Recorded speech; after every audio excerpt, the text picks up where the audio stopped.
নমস্কাৰ।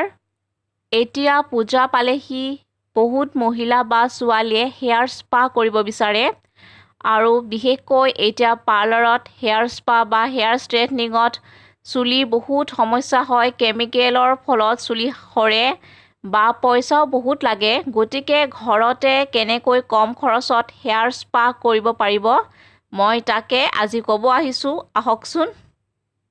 প্ৰথমে মই স্মাৰ্ট কিটচেনৰ লৈছোঁ কোকোনাট মিল্ক, যিটো নেকি অত্যন্ত ভাল আৰু এইটো নেচাৰেলে হয়, সম্পূৰ্ণ প্ৰাকৃতিক।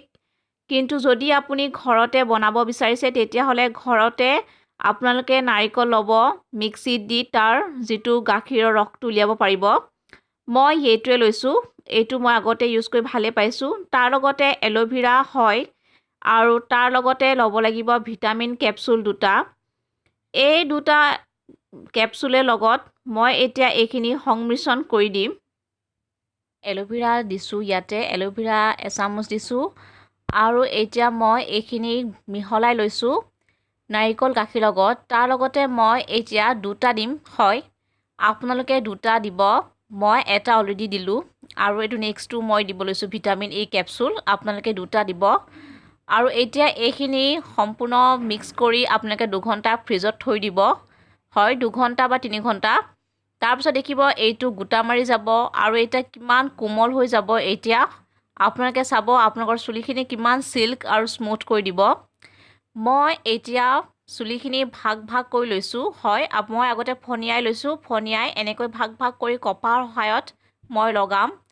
প্ৰথমতে আপোনালোকে চুলি ওপৰৰ পৰা একেবাৰে শেষলৈকে হয় লগাব নাপাহৰিব, কাৰণ চুলিৰ প্ৰতিটোত পালেহে চুলিখিনি সম্পূৰ্ণ ধুনীয়া হৈ মইশ্চাৰাইজাৰ হৈ থাকিব।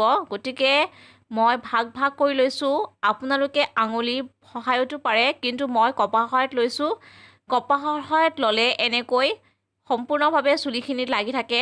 মই এনেকৈ ভাগ ভাগ কৰি লৈছোঁ। প্ৰথমতে চুলিৰ ওপৰৰ ভাগত লগাইছোঁ আৰু আনি একেবাৰে শেষৰ ভাগত এনেকৈ লগাইছোঁ, যাতে সম্পূৰ্ণভাৱে চুলিখিনি মইশ্চাৰাইজাৰ পায়, চুলিখিনি কোমল হৈ থাকে আৰু চিল্ক হৈ থাকিব পাৰে।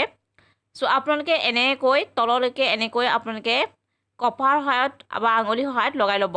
আৰু মই সৰু সৰু পাৰ্ট কৰি লৈছোঁ। আপোনালোকে ক্লিপৰ সহায়ত এনেকৈ পাৰ্ট কৰি ল'ব চুলিখিনি, যাতে সম্পূৰ্ণৰূপে চুলিখিনি ভিতৰলৈকে সোমাব পাৰে এই কণ্ডিশ্যনাৰটো। আৰু মই এতিয়া আপোনালোকক দেখাইছোঁ এনেকৈ। আৰু মই এতিয়া পিছৰ ছাইডখিনিও মই এনেকৈ ফণিয়াই লৈছোঁ আৰু ফণিয়াই লৈ আকৌ এতিয়া এনেকৈ লগাম। আপোনালোকেও এনেকৈ লগাব, চাব যাতে কোনো য'ত নালাগে, সেইটো কাৰণে ফণিয়াই ল'লে বেছি ভাল হয়। আৰু যিহেতু গাখীৰ মই লৈছোঁ, হয় এইটো নাৰিকলৰ গাখীৰ, যদি আপোনালোকৰ ঘৰত আছে ঘৰতে বনাই ল'ব পাৰিব, কিন্তু মই এইটো বনাই লোৱা স্মাৰ্ট কিটচেনৰ লৈছোঁ মই। আৰু মই এনেকৈ লৈ বহুত ভাল পাওঁ, আপোনালোকে লগাব নিশ্চয়, আপোনালোকৰো বহুত ভাল পাব। মই এতিয়া সম্পূৰ্ণৰূপে লগাই লৈছোঁ আৰু অকণমান বাকী আছে, সেইখিনিও মই এনেকৈ ভাগ ভাগ কৰি লগাই লৈছোঁ। আৰু এতিয়া এনেকৈ ভাগ কৰি লগাই লৈ মই অকণমান দেৰি ৰখাই থ'ম। আৰু ইয়াৰ পিছতে এনেকৈ মই কৰিলোঁ। এতিয়া মই এনেকৈ গোটেই চুলিখিনিত সম্পূৰ্ণৰূপে লগালোঁ।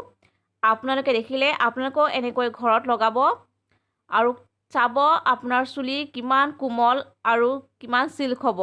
এতিয়া মই ইয়াৰ পিছত যিটো আছে আমাৰ হট ৱাটাৰ আপোনালোকে লগাব পাৰে, কিন্তু মই এতিয়া হট ৱাটাৰেৰে মই এতিয়া লৈছোঁ টাৱেলখন এনেকৈ মেৰিয়াই লৈছোঁ, হয় এইটো আপোনালোকে এনেকৈ লগাব।